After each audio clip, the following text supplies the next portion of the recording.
There we go. Welcome, everybody. I'm very excited to have one of our own, Christopher Bailey. He is going to speak today. It's part of our casual conversations with alumni.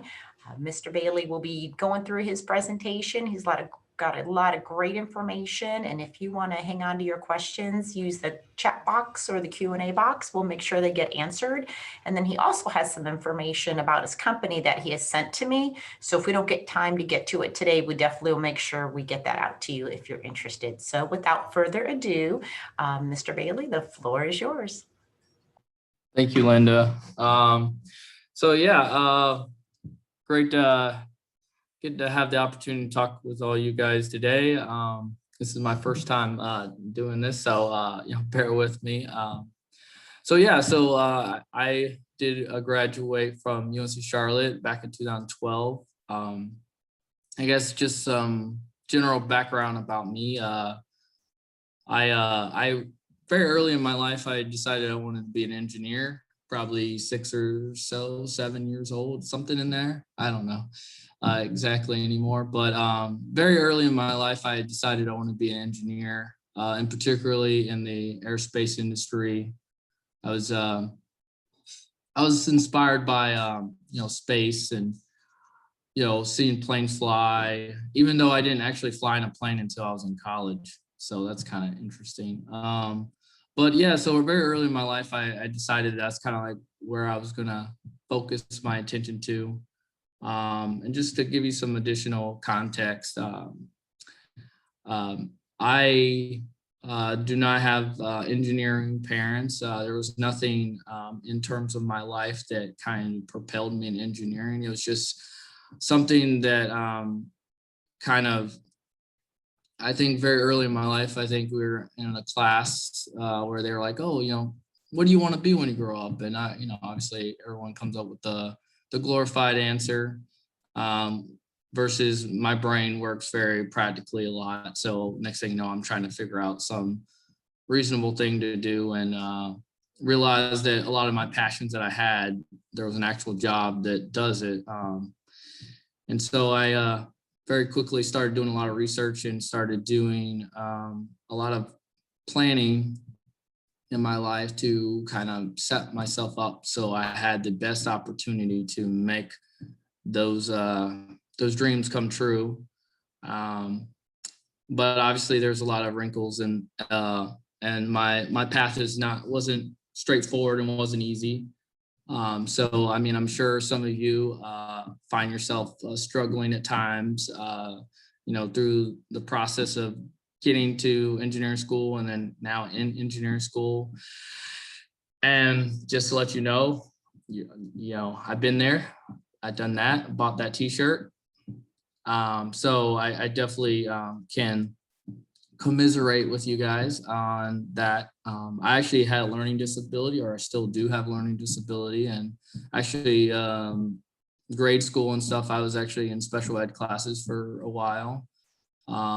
But I was fortunate that one of my math teachers saw my, my gift of math and everything, and allowed me to kind of take onus of myself, and I, taught myself algebra and some other, math very early in middle school and things like that, really helped set me up for, going into high school and trying to slowly pivot away from those, disclaimers and people telling me I couldn't, amount to be an engineer and what have you, not trying to go into a sob story, just obviously just trying to, let you know that, even when the odds are against you, if you set your mind to it, you work really hard and you follow your passion, anything's possible. And just wanted to kind of give you some of that context about me and about,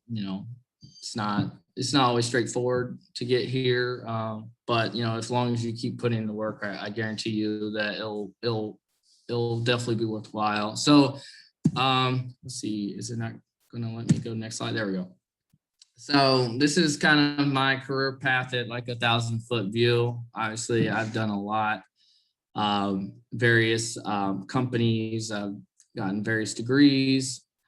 I've obviously got my bachelor's at UNC Charlotte, received my master's at NC State, and then I just finished my MBA last year at UNC. And, I've worked for Lockheed Martin, Boeing. I did a small stint at a local startup here in St. Louis called Naked Bacon. It was like healthy bacon. And I was their director of operations and business development and helped them grow into markets like Target and have private labels with General Mills and what have you. I also did a 6-month MBA consulting project with United Healthcare. And now I currently work for Leonardo DRS, which is also a defense contractor. So I have kind of like some of these highlights of my career and stuff, and I'll try to keep track of time, but I do have videos and stuff. So while I was in school, I was very fortunate to get internships with Lockheed Martin. I actually was a sophomore when I got my first internship. So do not allow anyone to tell you that when you're a freshman and a sophomore or junior or those earlier grades that it's not possible to get an internship. I think it's about how you market yourself. And obviously, I think it also helps when you kind of have a little bit more of a focus, but also don't limit yourself by putting yourself in a box.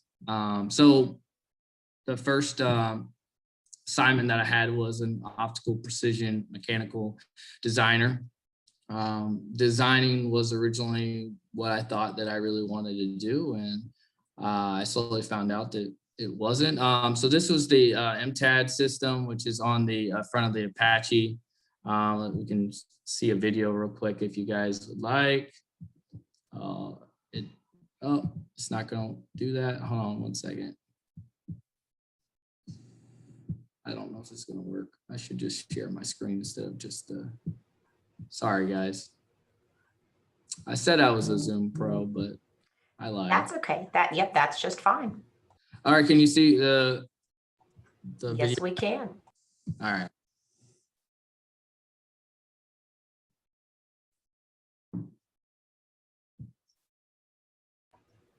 We can't hear it. Oh, but maybe you can narrate for us. So let me mute it so I can. So essentially, it's just talking about the this is a target acquisition system that can see both day and night. And it has so it has 2 cameras on it, both a day and a night camera, and then it also has the top camera is for the pilot, which they have their helmet, and when they swivel their head, it swivels with them. And so this is kind of talking through some of that. Like I said, I can provide some of these videos as well if people are interested. I just figure sometimes visual aids are much better than me kind of talking it out in an abstract way. So this is kind of just showing you some of the operations of the MTAD system, which is part of the overall Arrowhead Lombo Apache helicopter. And I actually, when I was an intern, I actually got to play around with this system, and I was tracking people as they were coming back from lunch in this testing tower. And, you could put it on infrared, and you can see like which cars came back, because obviously their tires are glowing. So that was a lot of fun. So this is just kind of talking about it, but we'll just move on so we don't waste too much time on that one. So the next assignment that I had was the JASM missile development program, and doing some mechanical design there. And so what I found with a lot of bigger companies, especially in the designer role, you'll become the expert of a widget. And that was kind of, I guess, Not enough for me. I'm a little more hungry than that. I like cradle to grave. I like to understand the full system, the full, what does my widget do and how does it relate to the 16,000 other parts? I did get some good opportunities to get to do broader things, but I think it had a lot to do with my eagerness and my persistent ability to go and knock down those walls and ask for those type of assignments. But I say standardly, you're going to be in charge of a widget or some sort of aspect, and that's going to be your baby, and honestly, after development of things, you go into sustainment and it becomes more of a paper trail documentation adjustments of the design than it is the sexy, fun, I'm in CAD all day. Obviously, I'm not trying to steer you away from design by any means. Design is definitely awesome and enjoyable, but I just think that setting expectations about, a development program versus a production sustainment program where you're just trying to keep the same product line moving and dispositioning issues with the design and things like that versus, having the fun of, developing something, from scratch in CAD. So, but so my next assignment was being in the dynamic environmental test lab. So pretty much this is really where I started to kind of really start figuring myself out in terms of what I wanted to do, what things were my strengths, what things were my weaknesses.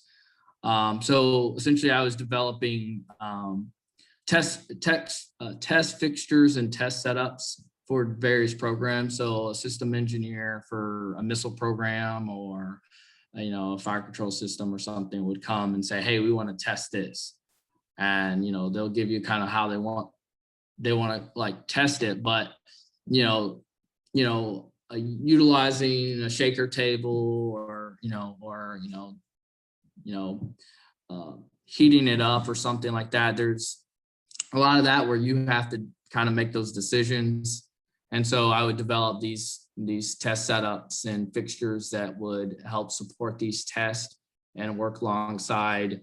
So I would, obviously make, this was kind of like a quick turnaround type thing. So I would literally make the drawing, go down to the machine shop, work with the machine shop to get it made, and then work with the system engineer to set up the test and then help them execute the test. So that was a lot of fun. And I think that's when I started kind of realizing that there was more outside of the design that I was interested in. And actually during that same assignment, I started doing a mentorship with a manufacturing engineer, which is ultimately what I ended up becoming when I left college. I became a manufacturing engineer. My first job was with Boeing on the C-17 program. And I was responsible for the nose portion, the ramp, which you see here, and then there's a door. So this is a transport aircraft. It's pretty massive. I don't think this picture kind of does it justice, just because you can see a full-fledged helicopter and seeing kind of how small the soldiers are. But essentially there's a lot of mechanical work and a lot of different strap downs and different things with these all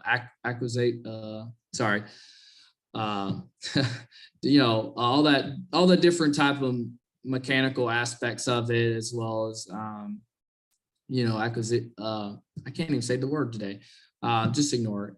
But anyways, this was a kind of the pivoting point for me in terms of I wanted to not know how to do something in a theoretical standpoint in CAD. I wanted to actually dissect the theoretical design and make it reality. What machine was I going to put this on?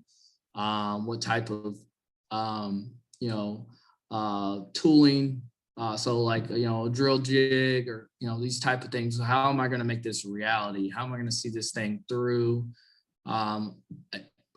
production? And, I really at that point got into lean manufacturing and stuff like that. So I then moved over to the F-15 program. And the F-15 is a fighter jet, and which is built here in St. Louis. Actually, Boeing's defense headquarters originally was in St. Louis, is now in DC, but pretty much all the TAC Air, so all the fighter jets and major defense aircrafts outside of a commercial variant is based here in St. Louis.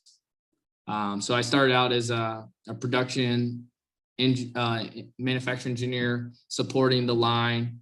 And I became very, very knowledgeable of how the F-15 was built and everything, which then segued me to be responsible for the international suppliers.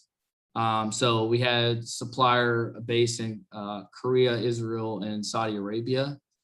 And so a lot of these major components like the wing, the nose, and items like that are sub-assemblies that are built in these other countries. And so I had to help manage some of that in terms of addressing issues and writing work instructions on how to do it, and working through interchangeability problems and things like that. I also supported a development program on the F-15. It was essentially creating a stealth version of the F-15.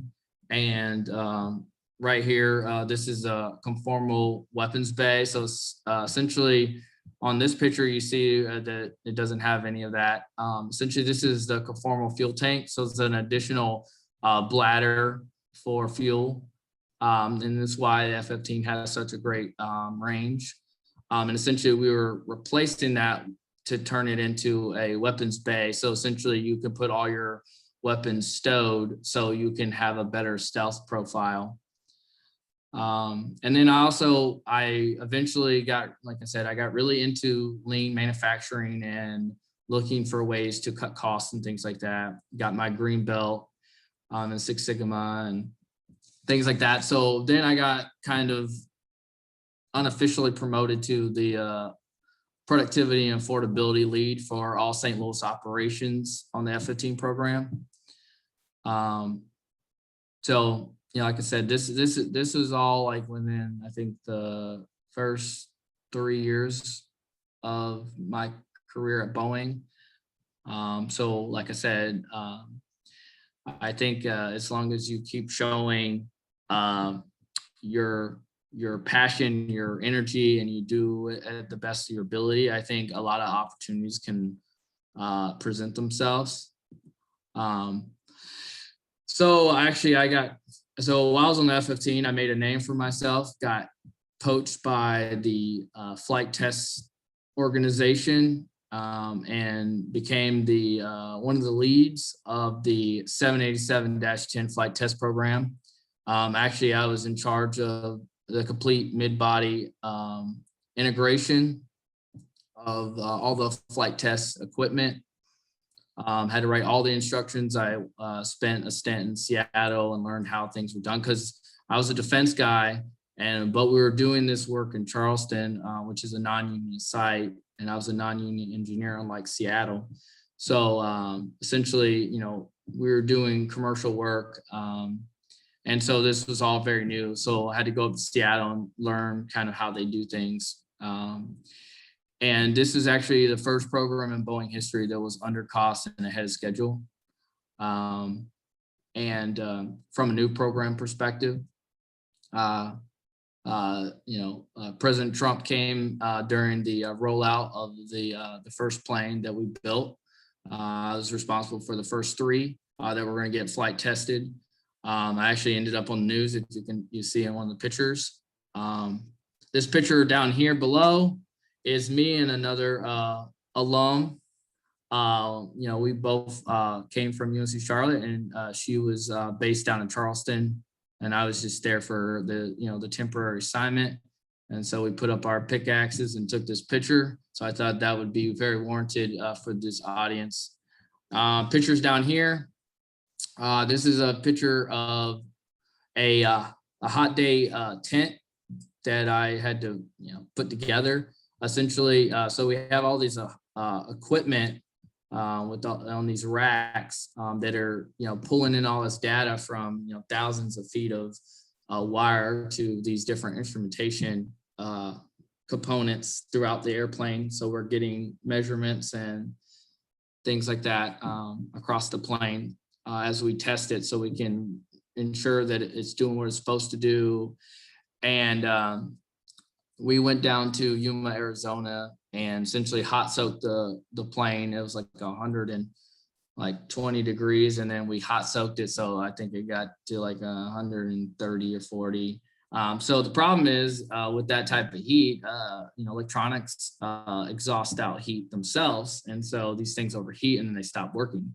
So had to create this essentially igloo around all this equipment and essentially keep it cool. And this honestly, to me, like UNC Charlotte's experience really prepared me for, because senior design and things like that, where you have to think on your toes and you have to do what's available.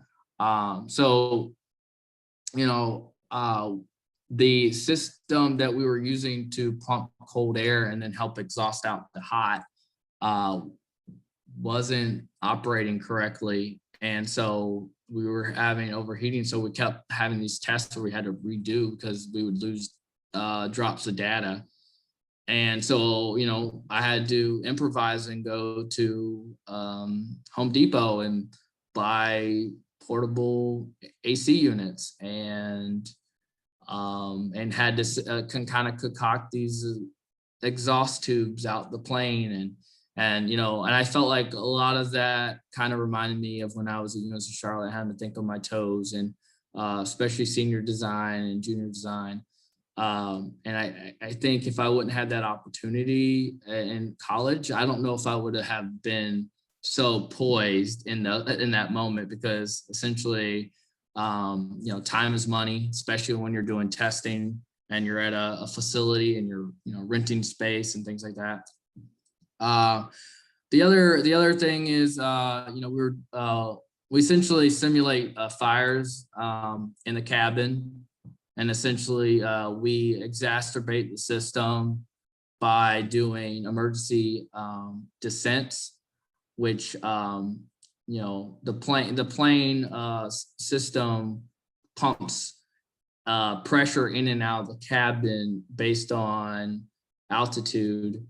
And so essentially, as you're nose diving towards the ocean over Charleston, this system is pushing air into the cabin, and we're essentially simulating, how will smoke travel if the fire is in the cargo bay, and will it get into the passenger cabin, or if there was a fire in a particular area of the passenger cabin, how does that flow? And, will our suppression systems and things like that operate in these extreme, that you'll probably never see these scenarios, but, we have to test it accordingly. Let's see if I got a next video. Let's see what time we got. Well, this one's, I think, 1 minute long. We'll not do that one. This one's like 1 minute long. So we'll,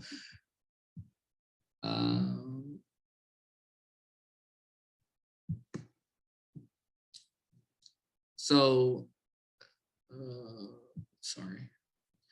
So essentially, this is just showing some various flight test parameters that we do. We do everything from emergency landings to pretty much trying to break the brakes by putting it at the max speed. We push the back end down and see how quickly it will still recover and be able to take off. We do so we essentially also simulate what a abort takeoff is like. So if you're like speeding down the runway and then something happens and you don't want to obviously take off, will those brakes operate? This is crosswinds the plane flying in crosswinds, just various things like that that we had to do to ensure that this plane does what it's supposed to do. And we essentially try to break it, so essentially it doesn't break when you guys are on it. It's kind of the hope. Normally I'm pretty successful. I'm just kidding. But yeah, so that was a great experience. One of the things I also did was I got to go down to Cape Canaveral and support the new capsule build.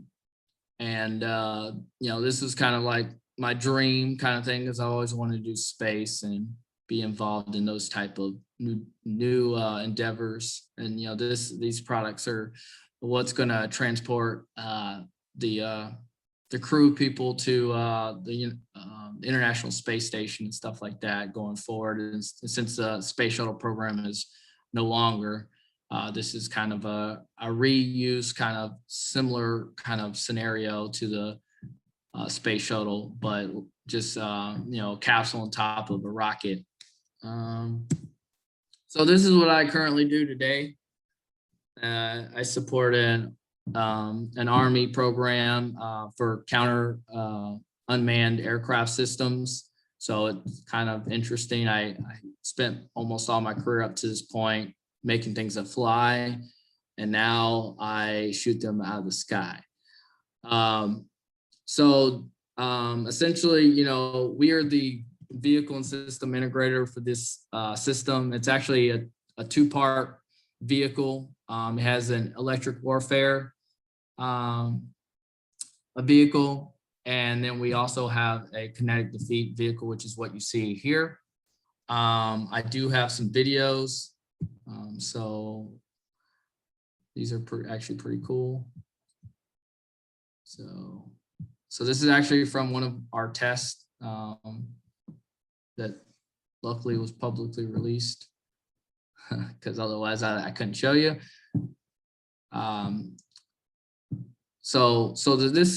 This rocket, or this it's essentially a missile, but it's essentially a drone that blows up other drones. If that's kind of funny, but essentially, so the actual rocket is actually developed by Raytheon. But we have to integrate all the systems together. So we have Northrop, Raytheon, SRC, and some other partners that we partner with, and we essentially create this system that meets the objective. So this is just kind of showing you kind of what this particular system does, but I mean, it does other things, but that was the only video I could find that I was allowed to show. But essentially, the really cool thing about this is, being the project engineer, is that I get to see all aspects of this. I'm in charge of the, managing engineering and the engineering execution, but I also deal with contracts and proposals and bringing in more money to the company, and, various things like that. I'm working alongside the government every day, pitching things to them and saying, hey, maybe we should look at this improvement. And it's been very rewarding.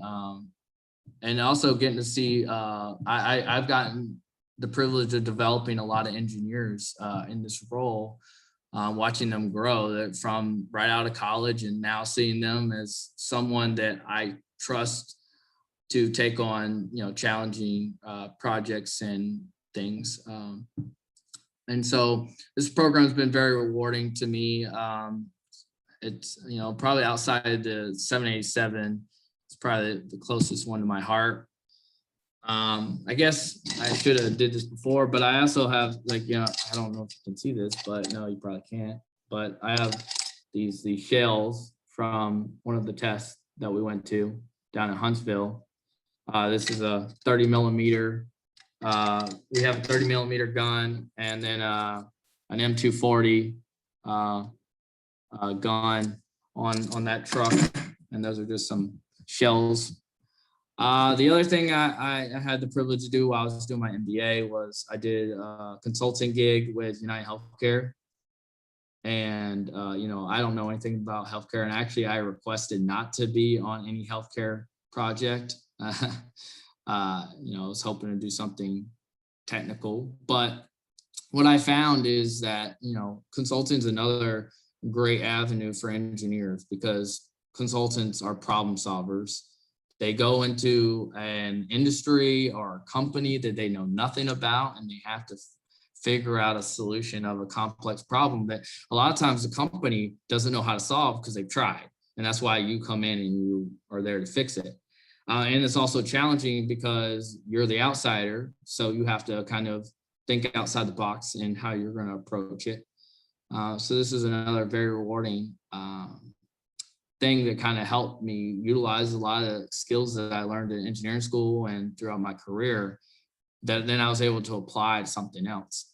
And we made a comprehensive program for people with complex needs because standard healthcare really works for the healthy, not for the people that constantly have to go to the doctor and have bills out the wazoo and need constant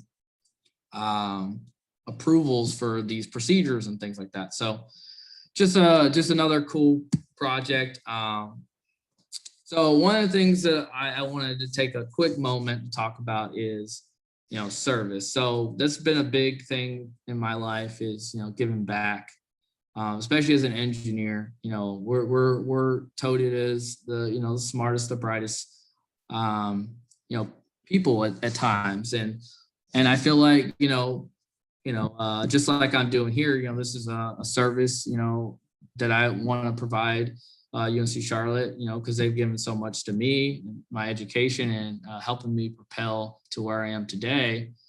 I don't have millions of dollars to get a building donated in my name or anything like that. So this is how I serve, just like, doing what I do every day at work. But I really highly suggest and advocate for people to get involved, whether it's engineering specific, like FIRST Robotics, or things that are just, and also like I'm a mentor for freshmen and sophomores here locally through the Engineering Center of St. Louis, which is a nonprofit. But I'm also a board member on the board of directors for a World Heritage site dealing with archaeology. Sky's the limit. And all I ask is that, you consider giving back when you have free time, when you are available, because I'm kind of getting back into this because I was doing school for so long on top of work that I didn't get to do as much as I like. But I definitely think it's really rewarding to do something that makes your community better. And there's a video, but I think we're out of time. So some of the key topics that I know that you guys are interested in is, what is UNC Charlotte's value in terms of your engineering degree stacked against all the other engineering schools that are touted highly, I guess. Well, I've been repeatedly told in my career that I run circles around engineers that went to Georgia Tech and others. Georgia Tech is one that tends to get picked on a lot. It's a very theoretical school. I think UNC Charlotte provides a lot of practical application, which employers really want. Unless you're going into research and you're sitting in a lab and writing a lot of papers, a lot of that doesn't translate very well in the industry, especially my industry. And so, one of the things that I kind of felt the same way you did when I was UNC Charlotte, we're like the lesser known, and sometimes we get confused with UNC Chapel Hill. That's happened to me quite a few times. And so I completely understand that, but I would use that to your advantage personally. I say as a chip on your shoulders. You got to prove them wrong. You got to show them that UNC Charlotte is is a great education, because it is.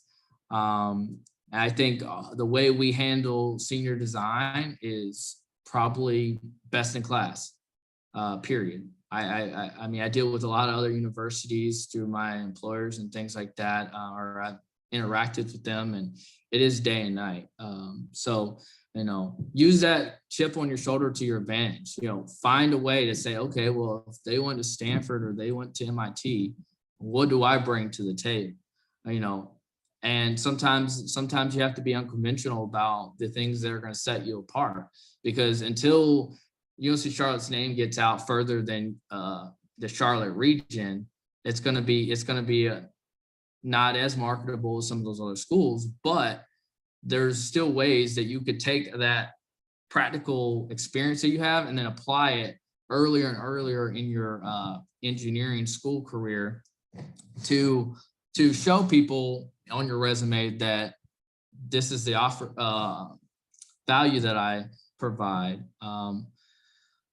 So I'm from North Carolina, born and raised. I actually got all my degrees from North Carolina as well. So I always wanted to work in aerospace, and I never would have thought to leave North Carolina. But at the same time, I never let that stop me. The fact that this industry is not predominant in North Carolina. My focus was fulfilling my passion, my interest, where I thought it was going to be most successful as well as most impactful as an engineer.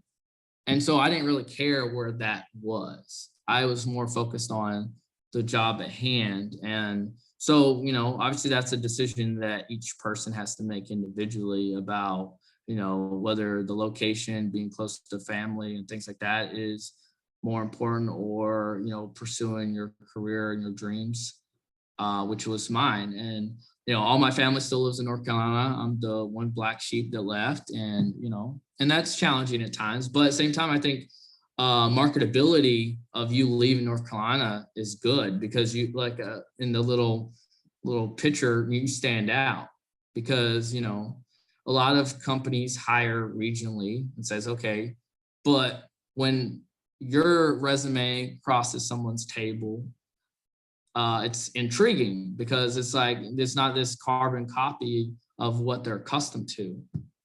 I was the one outlier when I was at Lockheed. I was the one outlier when I was Boeing. And that's paid dividends for me. So I would, like I said, I wouldn't let that stop you from pursuing, if you're interested in this industry, to go pursue it. There's nothing wrong with staying in North Carolina. I wish I could have, but at the same time, I wanted to do this line of work more. And home is what you make of it. And, you know, I've been very pleased and happy with St. Louis. You know, it's not, if you would have told me 3 months before I graduated, I'd be in St. Louis, I would have laughed in your face, but here I am. And I keep somehow coming back. And even when I did my stints in Seattle and Charleston, I still find myself coming back here, because there's just so much opportunities, and the cost of living is great and things like that. So why aerospace and defense? For me personally, it's just that it's a clear every single day, no matter what I'm doing, it's a clear understanding of what I'm doing and how does it relate and impact. You know, I am supporting our warfighters that are the men and women that, you know, protect our freedoms, you know, keeping our country safe.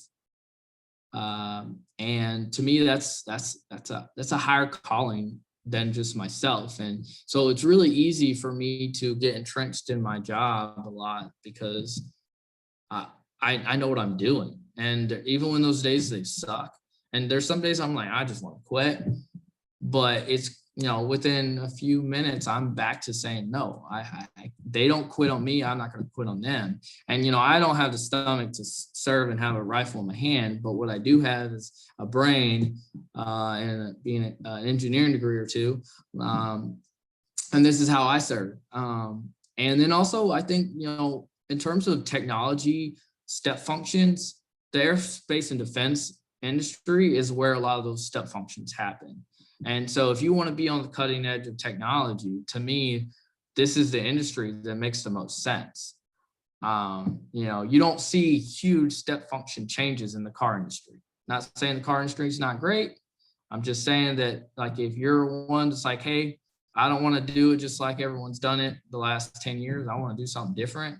I think the defense and aerospace industry gives you that opportunity. Now, granted, the aerospace and defense industry is also very conservative because you have people in potential harm's way, or you are, you know, transporting, you know, people. So sometimes, you know, it is hard to, you know, make those things happen fast, but normally we're on a curve of 10 years ahead of everything. So a lot of those times, those things get vetted out, and honestly, that development cycle is getting smaller and smaller. Like this development program I was mentioning earlier, we had to put it together in less than 2 years, and in terms of development, testing, production, and deploying to overseas. And actually, you know, the truck that I showed you most of the pictures of in the things, we actually had 6 months to redesign that entire thing because the government's like, nope, we want to change this, and you know, this program's you know, beating us in this capability, so we want to wipe this clean and try again. And so, you know, it's exciting, it's stressful, it's busy, but it's very rewarding if that's what you're interested in, which it was for me. Why did I get my master's? Well, I have big dreams. I'm a big dreamer. I believe that I am going to be something special one day. Maybe run my own company. I don't know. But I didn't want any limitation in terms of like, oh, well, you don't have a master's or you don't have an MBA. And so I wanted to get a lot of those things out of the way early, because also if I decide to have a family, I don't want to be an absentee dad because I'm too busy doing work and school and all that at once. And I kind of did the mad sprint to get all those things done. So I was setting myself up for a very, very successful career. So anything's possible. And also, like, I feel like, you know, being a forever learner is a good thing. The MBA in particularly, the reason why I did that. So, you know, I actually kind of debated back and forth between the engineering management degree and an MBA. And ultimately I decided the MBA made most sense for me. And it's primarily because you could be the best engineer in the world and you could have the best idea, the best patent, but if you don't have the business case for it, if you can't sell it to someone, all that stuff, it's just as good as a bad idea, you know, to be honest. And so for me, I wanted to get an MBA to become a better engineer, so I can sell my products, sell my ideas, get those technologies into the customer's hands sooner. One of the things I'm currently doing within my company is like a side role that I might grow into here soon is technology development and strategy for the engineering organization within my company. So looking at those, what are the next things we're going to go do? What are the technologies and the capabilities and the research we need to go and start looking into now to anticipate what the market's going to want tomorrow? And I don't think I would ever had been able to articulate those things, or like my vice president asked me to put together a job description of that job. And so I feel like if I didn't have an MBA, I wouldn't even know where to begin of how to articulate that. So I think the MBA was very valuable for me. I originally, when I came to DRS, I wanted to be a program manager, and I actually had the opportunity to transition to a program manager's position. But I've since realized that that's not what I want. I want to stay technical. I want to get more deeper into those big decisions, those things that I am helping guide and steer the organization for the betterment of all engineers. You know, and I never thought of myself as a leader until people kept telling me like, wow, you can be a leader. And I'm like, oh, well, maybe I should get an MBA then. And that was one reason why I picked the school that I picked, because, you know, there was a big emphasis on leadership, and leadership and management are different. I'm not going to get into that right now, but so marketing, let me see what time we got. Okay, 15 minutes, great. Marketing recommendations. So obviously, I'm sure a lot of you guys are wondering, okay, how do I get to do these things? And, you know, how do I market myself? So first off, you know, actually I was talking to my sister-in-law yesterday, and, you know, she's getting a degree out in California, and, you know, she's wanting an internship. And I was like, okay, well, give me your resume and send me your LinkedIn. Well, she's like, I don't have LinkedIn.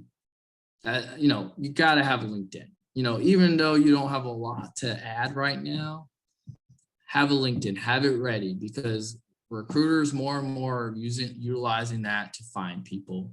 So I highly recommend, if you don't have a LinkedIn, make one. Even if it's stuff that might not necessarily translate to engineering today, you know, put some stuff in there to get, you know, acclimated to LinkedIn, and update it constantly whenever new things come out, or new projects or things that you're doing that you think are going to reciprocate to employer or someone that you have value. I would do it. I think nowadays, more so than ever before, internships and co-ops are essential. Like I said, start early. Don't wait till you're junior or senior to try to get an internship. And if you're getting close to that end and you haven't got an internship, I would recommend slowing down. You know, you know, maybe try to find a co-op, take a term off, you know, because the thing is, I've talked to a lot of recruiters in my day, as well as HR people and hiring managers. And they said they would much rather an engineer take their time, learn the stuff well, get the experience, and come prepared day one to run with the wolves, than speed through your degree and show up sooner and ready, but not be ready, and trip and fall day one. So I highly recommend, you know, co-ops, if you can do it, internships. And, you know, another thing is, maybe especially your earlier career, or let's just say you're not really, you know, getting especially like the industry that you want. You might not be able to get the internship that you want in the industry you want. You know, it doesn't always work out. But I would say that find the, you know, the next thing over, the closest thing to the thing that you want, that has some relationship. So for instance, one of my friends right now, his girlfriend's getting a mechanical engineering degree.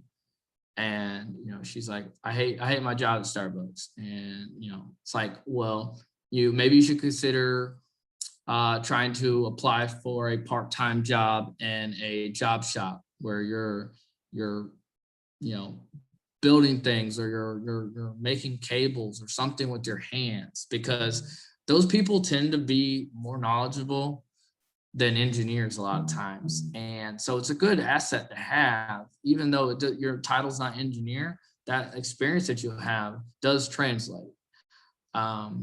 You know, you're getting an engineering degree, you'll eventually get that title. So, you know, sometimes you have to do something a little close, but not quite that. So sometimes the, you know, way you get there isn't always, you know, like I said, cut and dry. Clubs, you know, get involved with your professional orgs, and, you know, various clubs show that you are versatile and you are well-rounded. Those are very important as well, at least from my experience, to try and sell myself when I didn't have much to sell initially. Get a mentor. You know, mentorships are huge. They've been huge in my career. And I don't mean wait around for someone to say, hey, you got potential. Let me show you the way. No, you have to take an active role in your career. Like you have to, if you know what you want, no one else does unless you advocate for yourself. And I've learned that time and time again. And, one reason why my senior director and my vice president are supporting me in some of the endeavors I'm looking at doing and growing in the company and, being labeled as a high potential and all that fun stuff is because I've taken onus of my career and I said, these are the things I want. And, tell me what resources that you have to help make that possible. Mentors are a really good way to start that process because you might not have that ability to just go and tell your vice president what you want. But over time, you might get to that point. So if you see someone or you meet someone and you're like, I like how they carry themselves. I mean, just purely just mannerisms to they have the job I want. Just ask them to say, hey, would you mind allowing me to shadow you or mentor me? Or we can meet like once a week for coffee and I can just pick your brain. Because that's you can start creating that network. That network is going to end up being beneficial at some point. Because down the road, I've run into people that I met early in my career or met as a nobody. And because I had that relationship with them down the road, we run back into each other. And then, that relationship was made up. Linda actually, UNC Charlotte doesn't really cater to aerospace and defense, and especially when I was going to school, like we had like no companies, not really much of anything in terms of those items, but that didn't stop me. I reached out to her and I said, hey, these are the things I'm interested in. Like, is there any way you could, help me find people to talk to? And she found me this great person to talk to, and I got to sit down and pick their brain. And I think that's really beneficial. And I'm not saying bombard her with emails about find me somebody, but I'm just saying that, utilize the network and the resources that you have at your disposal today while finding new resources that you can utilize tomorrow. And then certifications, your degree is only so long and your class selection is only so much. And if there's something you're interested in, get a certification in it. I mean, like I said, I got a green belt in Six Sigma. I've done, some system engineering classes, various things like that, that continue to help sell yourself, maybe you can't commit to a full master's degree, but maybe you can commit to 3 classes over a 6-month period or something like that. So those are just some things I was just thinking in terms of, let's see.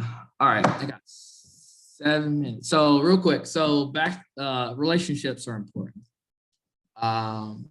Being honest, as an engineer, you are supposed to be a very ethical professional. So never claim you know something you don't. You're not the smartest person in the room, mostly. So trust but verify. So if someone tells you something, say, okay, don't start challenging them, questioning them right off the bat, but then go verify, go do your own research to validate the information that you've been given is right. Because the thing is, you might go act with that information, and then when it's wrong or something happens and you mess up something, $1 million problem happens, whatever, you're going to point back and say, well, they told me. And you're an engineer, you're supposed to be accountable for yourself. And so if you didn't do your due diligence to check and balance what you've been told, even your boss or someone superior to you tells you something, you need to trust that they're telling you the truth, but then verify that it's accurate. Take risk, be open, like I said, don't put yourself in a box that you have to do X thing and all this stuff. I mean, be very focused, have your pillars of what matters to you. But the way you get there and all that, be open to those opportunities and be prepared. This is just one quick story. When I got my internship with Lockheed Martin, I was on spring break. I was heading down to Daytona Beach, I think. And luckily I brought my laptop. I about didn't, but I brought it, and they called me while I was heading down there and saying, hey, we need all this information from you like ASAP. And, by having my laptop, having my resume, and having being able to drive to a FedEx Kinko's, I was able to get that stuff in. And who knows what would have happened if I didn't. So always be prepared to sell yourself. Always have that elevator pitch ready. So that's all I had prepared. I apologize for taking up a lot of the time that questions are, but fire away. You have no reason to apologize. In fact, you've done a wonderful job answering the questions as they've been coming up in the chat box. And I know you've got a 1 o'clock meeting, so I don't want to take up too much of your time. I think you've pretty much answered all of them. I think that, students just need to be, like you said, Chris, proactive and in charge of their own careers, and it's always going to be something out there. If it's not COVID, it's going to be a depression. It's going to be a disaster. It's going to be something, right? And what do? Do you sit back and wait for it to pass? Or do you actually, I don't know if you want to talk about that a little bit. Yeah, I mean, I've been there. I struggle with depression. Every day is not I do what I love, but it's not always easy.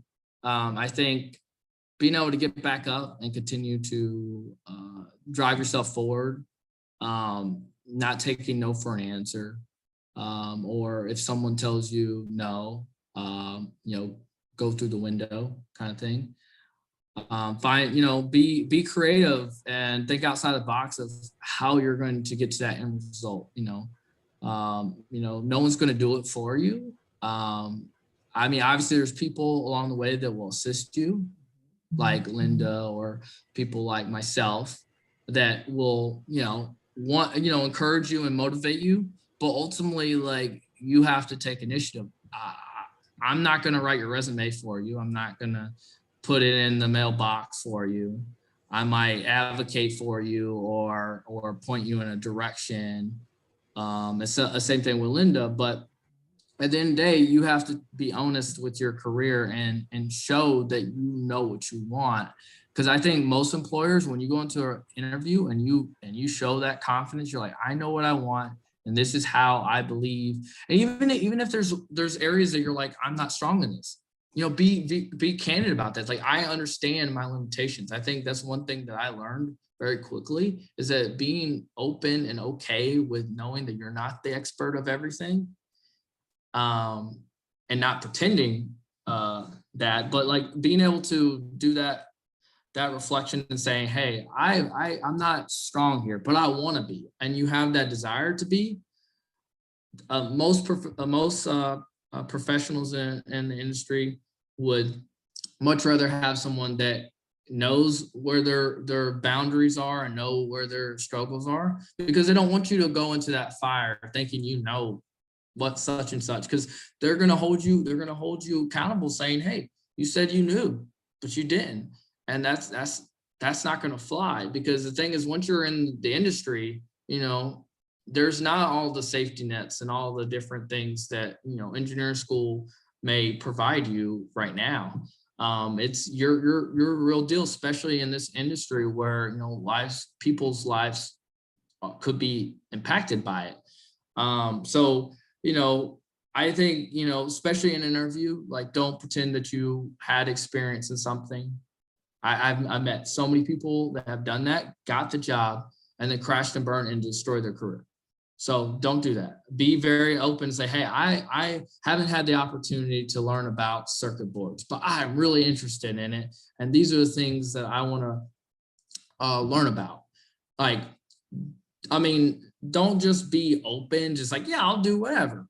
Actually be deliberate and like focused and say, this is why I want to do it. And also, if a question ever comes about where you're like, hey, that's never happened to me, give them a theoretical. Say, if I was in that position, this is how I would go through the problem. I've had to do that a few times in an interview where I'm like, crap, I don't have that. Like, and you don't want to say, I'm sorry, I don't have that. Like, so what I have always done is I have just kind of said, hey, in that situation, this is how I would work through the problem.